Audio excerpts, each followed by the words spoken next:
नमस्कार दोस्तों, आज मैं आपको गणेश भगवान की कहानी सुनाने जा रही हूँ। प्रेम से बोलिए गणेश भगवान की जय हो। प्राचीन समय की बात है, एक गांव में एक दादी पोती रहती थीं, जिन्होंने गणेश भगवान के कहानी सुनने का नियम लिया हुआ था। वह एक कलश में जल भरकर और फूल रखकर कहानी कहा करती थीं और गणेश भगवान के नाम का अर्थ दिया करती थीं। एक दिन पोती का विवाह हो गया। जब वह ससुराल जाने लगी, तब दादी ने उसे सिर्फ एक कलश में जल भर कर दिया और कहा, गणेश भगवान के कहानी का नेम कभी मत छोड़ना।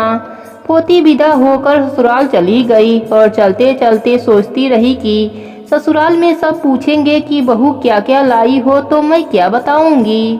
गणेश भगवान ने सोचा कि यह लड़की बहुत परेशान है, मुझे इसके संकट को मिटाना चाहिए। रास्ते में पोती ने गणेश भगवान की कहानी कहकर अर्घ दिया। जैसे ही उसने अर्घ दिया, वहाँ हीरे मोतियों का कुंड भर गया। हीरे मोतियों से भरे कुंडे को देखकर पोती बहुत खुश हुई। फिर खूब पहन ओढ़कर ससुराल पहुंची। वहाँ उसके ससुर जी ने उसके सास से कहा कि हमारी बहू तो बहुत बड़े घर की है, बहुत सा धन लेकर आई है। तुम ऐसा करो, पड़ोस के यहाँ से मूंग चावल लाकर बहू के लिए भोजन बनाओ। जब उसकी सास मूंग चावल बनाने लगी तो बहू ने कहा, माँ जी, आप यह मूंग की दाल और चावल मेरे कलश के जल से बनाओ। सास ने अपने बहू की बात को मानकर कलश के जल से चावल और दाल बनाई। तभी चमत्कार हुआ, उनकी पूरी रसोई अनाज और तरह तरह के पकवान से भर गए। यह देखकर सास बहुत खुश हुई। उसने अपने बहू से कहा, बहू आओ भोजन कर लो। तब बहू ने कहा, अभी घर में किसी ने भोजन नहीं किया तो मैं भोजन कैसे कर लूं, और मेरा गणेश भगवान के कहानी कहने का नेम है। सास ने कहा, बहू मैं भी कहानी सुनूंगी। फिर बहू ने एक कलश में जल भरकर फूल डालकर गणेश भगवान की कहानी कही और घर के सभी सदस्यों ने गणेश भगवान की कहानी सुनी। गणेश भगवान की कृपा से उनके घर में धन का भंडार भर गया।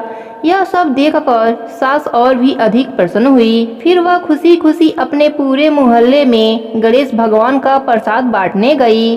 तब उसकी पड़ोसन ने कहा, अभी तो तुम चावल और दाल उधार लेकर गई थी और इतनी जल्दी इतना सारा धन कहाँ से लाई।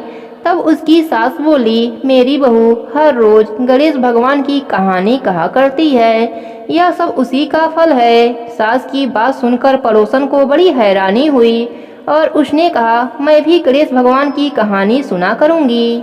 अब नित्य नियम से पड़ोसन भी बहू से गणेश भगवान की कहानी सुनने लगी। गणेश भगवान की कृपा से पड़ोसन का घर भी अन्य धन से भर गया। हे गणेश जी महाराज, जैसे आपने पोती को दिया, पड़ोसन को दिया, वैसे ही अपने सभी भक्तों पर अपनी कृपा बनाए रखना। कहानी अधूरी हो तो पूरी करना, पूरी हो तो मान रखना। प्रेम से बोले गणेश भगवान की जय हो। माता पार्वती की जय हो। भोलेनाथ की जय हो।